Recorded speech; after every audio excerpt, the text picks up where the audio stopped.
10th Standard Maths Common Quarterly Examinationக்காக previous various district question paper with detailed solution ஓட analyse பண்ணிட்டு இருக்கிறோம் from JK Tuition Center Madurai. இந்த மாதிரி various district question paper நீங்கள் நல்லா தரவாக பார்த்துட்டானா will get more than 90% of the marks கண்டிப்பாக வாங்க முடியும் students. Let us start part C, question number 34. I am Jaykumar.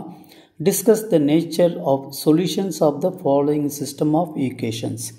இப்போ x plus 2y minus z is equal to 5 இது ஈக்குவேஷன் நம்பர் 1ன்னு வச்சுக்கோங்க.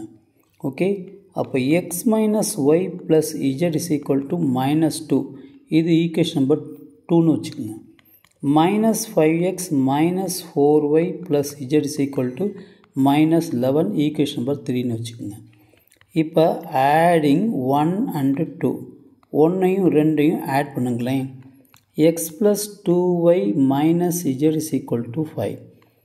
x minus y plus z is equal to minus 2.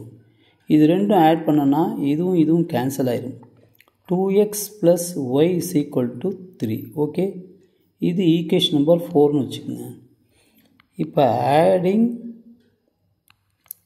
1 and 3 அப்போ x plus 2y minus z is equal to 5. minus 5x minus 4y plus z is equal to minus 11.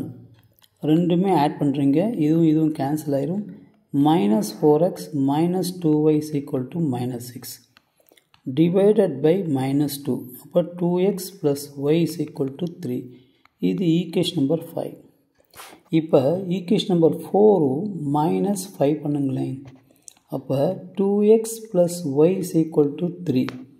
இங்கே 2x plus y is equal to 3. So ரெண்டுமே நீங்கள் subtract பண்ணும்பொழுது so இதுவும் cancel ஆயிரும். So 0 is equal to 0. அப்போ 0 is equal to 0னா we are arriving okay at an identity. Okay, நல்ல ஞாபகத்தில் வச்சுக்கோங்க, identity. Therefore the system of equation and infinite number of solution. Infinite number of solutions. Okay students. So identity வந்துச்சுன்னா 0 வந்துச்சுன்னா infinite number of solution அர்த்தம். Thank you.